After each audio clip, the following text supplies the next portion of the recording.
Let me be your leader. Hi, I'm Peter. This is Emily. She's in China, and we're on the roof still, but things are looking up. Things are looking exciting. They're good for us. They're coming back around. We don't usually try to steer clear of a lot of our the news, the throwaway stuff, the stuff that doesn't matter tomorrow. Our evergreen channel wants to stay fresh and exciting for the rest of eternity, or at least as long as YouTube and the media keeps on going. And here's a deep secret, is that we used to work in the media, and you still kind of do a little bit secretly, not really totally, but like, what does that mean when somebody says, occasionally, because we worked at a New York newspaper, sometimes Emily is contacted by the media still, and to get her expertise as a person who lives in China, with all the experience, as if you read the media today, we might be the last people, the last foreigners in China. If you believe the media, which you shouldn't, because she's right here. It's Emily. Don't believe me. No, you absolutely should believe me. I have very high ethical standards, and it's not actually a secret. If editors out there, if you want to pay me to write for money, I will. The rule I made, because I kind of got burnt out in working in the newspaper business, and I'm like too precious a flower to pitch and get rejected, which is why I do not have a writing career. Plus, it's hard. It is hard. It's hard to contact people or have people contact you from on the other side of the world. That's the thing, is I made a rule that if someone gets in touch with me to write a story, I'll say yes. And so that's what happened. That's your generous giving back to the world. Back to the people. I've written 4 pieces in 12 years because I am the Thomas Pynchon of reluctant China-based journalists. Something to strive for, kids. Yeah, that's my spot. Don't strive. I'll crumble under any competition. But no, so someone from the Post contacted me because I have some connections with the Post, the New York Post. The New York Post asked me to write about our experience in this lockdown, and it's actually the second time I've done that. I did a small piece for them in 2020 for the original COVID original.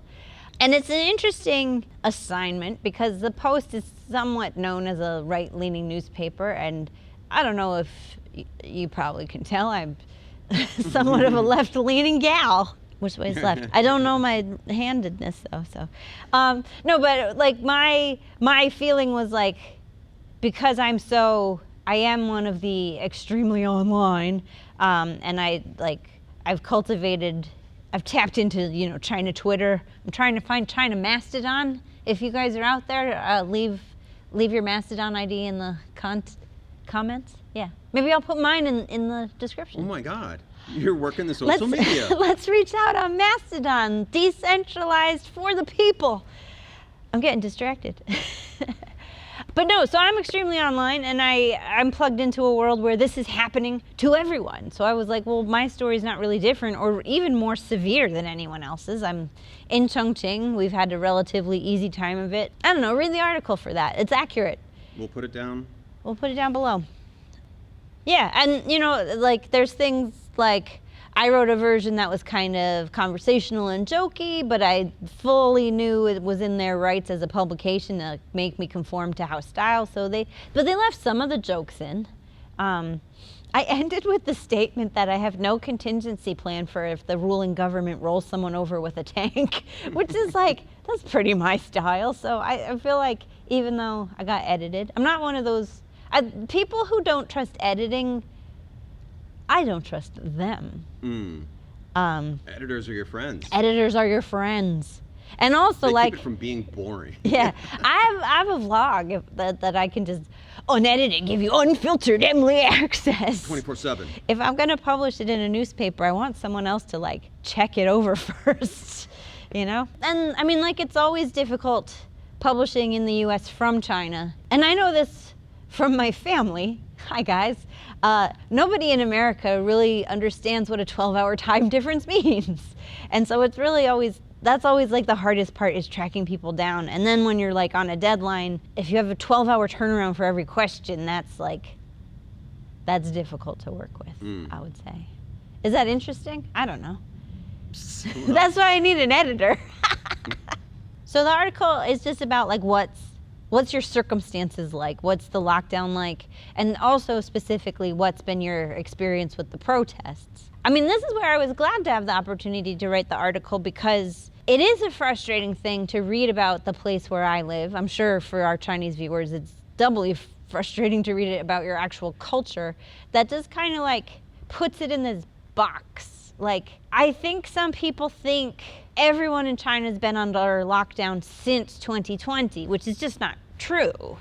It was just a personal account. As I made clear, I mean, she knew, but I wanted to make clear, I'm not a hard news reporter. I never have been, and I don't have any sources. And really, I was terrified of taking this job that it would make me have to call someone on the phone. But we're not in the streets. We don't have contact with governments. We don't. Yeah, I have nobody who knows anything. Everybody I know is just a joker like me who is living their life. You've been locked up just like everybody else. Yeah. We've been sitting in an apartment. There's no news other than some of the stuff that we get from WeChat, from the Chinese social media, which is like our friends who are all like comedians mostly. Yeah, and the students who are medical students who do have some interesting things. And that's where I think social media is not totally worthless. I think like social media is good for giving you the gestalt of like, here's a snapshot of one moment in time of what many different people think. Due to the nature of commercial social media, you're pretty siloed, and maybe it just shows you like what people like you think. But it is like you can take temperature that way, I think, you know. And you get lots of little movies from former kindergarten students of this around room. So that, I mean, that's one source, and then my other source is my students who, like, my classroom's a semi-public forum, so it's not like they're going to tell me their deepest, darkest secrets. But it has been interesting, like the amount of frustrations they expressed. Like? One person out and out said, "We need freedom," but that was one person. Yeah, well, that was one person, and that's a dangerous thing to say. Nobody engaged with that. Just on the opposite of in actual private social, not so private, is the comedian group that you're in. We Oh yeah, we were on a Zoom comedy show, and someone did express like, we need to talk about the protests in the after show as a Q&A, which is still like, it was still inappropriate for a comedy show Q&A, but it was meant with the same response from people that were much comedians, a lot of them Chinese and international, that all kind of went like, well, we don't really want to. I mean, like, yeah, maybe we're scared coward weenuses for not engaging, but it is also like, it's really hard to know in terms of protesting and affecting real social change, like what's the move. Because in terms of foreigners getting involved with local protest, that actually can like the thing I've heard is that gives cover to the lie, oh, it's all foreign interference, if there's foreign faces involved. So it is like, I'm a weenus. I'm a coward weenus. Well, but it also is like, I don't know that my speaking out is the right thing to do. Well, and that's the thing, like in my back and forth with my editor, she used the word breaking point, which is the first time I'd heard that phrase. And then Peter, you said you saw that a lot online. Like what's the breaking point? And then like a couple hours later, I go online and everything is the breaking point, the breaking point, the breaking point. Which was like kind of shocking in that it, because the things were letting down by that point. Yeah, like, oh no, the story, we lost the story, it's too late. The protests were unprecedented and kind of exciting, if I'm honest. I mean, I'm part of that I come from a Western democracy, and I was raised in a culture that sees other people protesting for democracy as like an exciting, good thing. But also like in the reality of our apartment, I don't know, I just taught class like usual. And in our city, in Chongqing. And I can't leave I can't leave the building. If you were to leave the building in Chongqing, there's no one here. Our streets are dead. They're just now, a couple days later, starting to like, I can hear a couple beeps out there like, oh boy, there's deliveries happening, and people are coming back onto the streets. The one point of social contact I've had through all this is my classroom, and this did get cut for space, I think. it's flavor, but it's not facts. But like I really, it's been really interesting to have the feedback from the students to see over the past 2 weeks. Like, I run a fairly free classroom where like my goal is to get them to talk as much as possible. So I give them structures to say things, but the things that they say, they're allowed, if they talk about anything they want, I'm happy in English. But so basically I picked different health news articles, because that really, go figure, that gets doctors to talk when we talk about gross health stuff. So the past 2 weeks I've tried to pick different stories that don't really have anything to do with COVID, in case people don't want that, you know? And because I also don't want that. So we've been talking about RSV. Which is?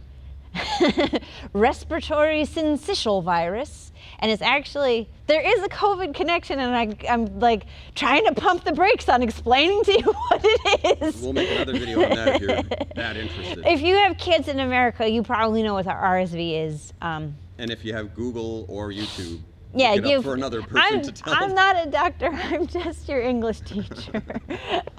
So a story about RSV and a story about cholera, just to keep things mixed up in the past 2 weeks. All the example sentences they gave me were COVID related. Like, we studied the kind of structure, blah, blah, blah, is at risk of blah, blah, blah.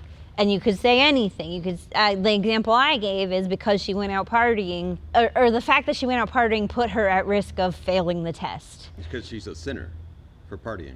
She didn't study. Oh. Just do the work, man. I'm a teacher. Do the work, and I don't care. Go to as many parties as you want if you do the work. They all made sentences like, not wearing masks puts you at risk of contracting COVID. And like, they're all COVID sentences, COVID and quarantine sentences, which is just like, I mean, maybe it's gallows humor, but to me that's funny. I think people are getting their frustration out by talking that way. Like, no one sounds upset, but they're like, because then they also do, this is so embarrassing, but they do sentences like, not paying attention in Emily's class puts you at risk of not learning English. Like, it's embarrassing. It's so embarrassing. Great, it's great stuff. That's what we're battling here in China. It's not, that's the thing. And getting this information to the other side of the world, of this is what we're worried about. Because it is like, I don't want the story to be, it's all COVID all the time, because that's not true. But it is also, the story is COVID. The story is not my students are cute. But I mean, like I said, they edited the piece, but mostly to keep in line with House style, not to like, I mean, they didn't change what I said. I'm definitely not alleging that. Like, no, yeah. I wrote that piece and I stand by what I wrote there. Count. You gotta there's a word count. You're used to working at a newspaper. If you don't want anecdotes about PhD students say the darndest things, I get it. Even though, like, to me, that's what my life's been these past 3 weeks. Here's something I'm learning, is that the air is never going to be clear. Most people are terrible communicators. That's why I do what I do. That's why we're out there. It's a mission statement. On YouTube, on the media. We're just trying to clear the air because no one else can like us. Yeah. In the meantime, I didn't put any of this in the article because this gets into talking out of my ass territory. This is the hardcore. This is the reason why you've tuned in. Yeah. Stay tuned to the end of the videos always, because the hot juice comes last. That's our motto. So this is not talking out of my ass. These are some statements put out by... Not ass notes. They're not ass notes. These are some announcements put out by the government, which districts are switching risk category from high risk to low risk, or low risk to high risk. But as they said... But ass notes. But ass notes. So on November 30th, they put out, in accordance with relevant provisions of the new coronavirus pneumonia prevention and control plan, and notice on further optimizing the prevention and control measures of new coronary pneumonia epidemic prevention and control work in a scientific and accurate way. I don't want to get into the Chinglish there. I just threw it in auto-translate. Ha ha ha, that's funny. What I do want to point out there is optimizing prevention in a scientific and accurate way seems to me a direct response to the dissatisfaction. So everybody on Monday was all crazy in the Western Hemisphere about tipping point, breaking point, blah, blah, blah, blah, blah, I'm not going to finish that word. But I think the reaction has been like, we got to fix this, and not by kicking the ass of protesting students. I mean, I think their asses got kicked. But yeah, and then so in the spirit of General Secretary Xi Jinping's important instructions, adhere to the people-centered approach, deepen the implementation of the 20 optimization measures. I love the Chinese impulse to number everything. I like numbers too. You're a math head. Yeah. Math core. Continue to improve the scientific nature and precision of prevention and control work. Not relax or overdo it. So to achieve effective management and control. I mean, that's the phrase, scientific and precision, those words keep popping up. Do not implement layer by layer, one size fits all measures. I mean, they're like, you can't just be like, all right, I think they're like, stop doing this, you assholes. I see. Because the people are getting upset. And the upset people are dangerous people. Again, ass notes, not in here, that's my ass opinion. My ass's notes. Again, scientifically delineate high-risk areas, accurately implement them in buildings and units, achieve quick demarcation and quick release, and dynamic adjustment to prevent one letter. That's a weird translation of something, I'm sure. And long-term blocking.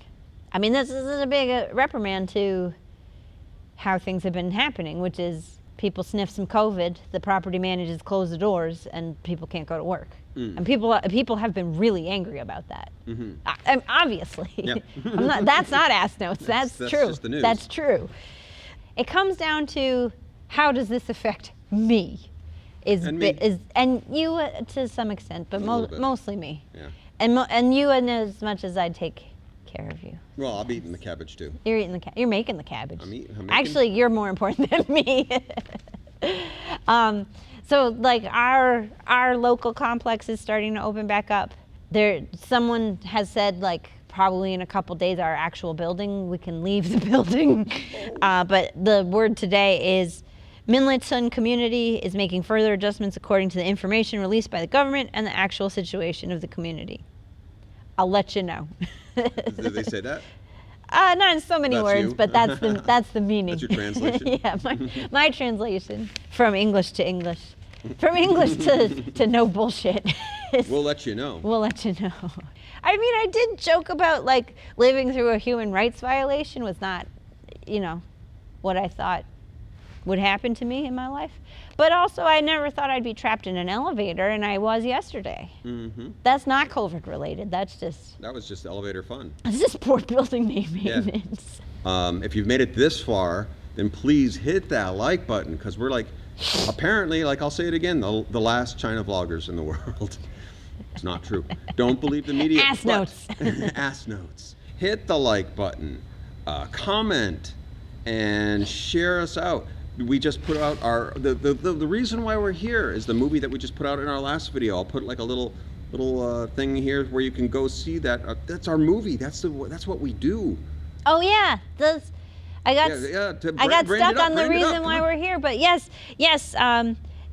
If you're a subscriber to the channel, or if you're curious, go back and watch that video. It's a mockumentary about our local comedy scene here. It's very funny, if I do say so myself. It's the first of the series. It's going to be at least 5 episodes long that we know of that are filmed. Episode 2 will drop sometime. We're in COVID, so we're working on it. Yeah. But that's the work. Totally hit the like button on that and share that out, because that's our. Don't share this. If you can't share this video, go share that video. Share all of our videos. To all of the media, but most importantly, share that last one. Yeah. Because if you care about us at all, this is what you. If you really loved me, you'd share that video. Is that it?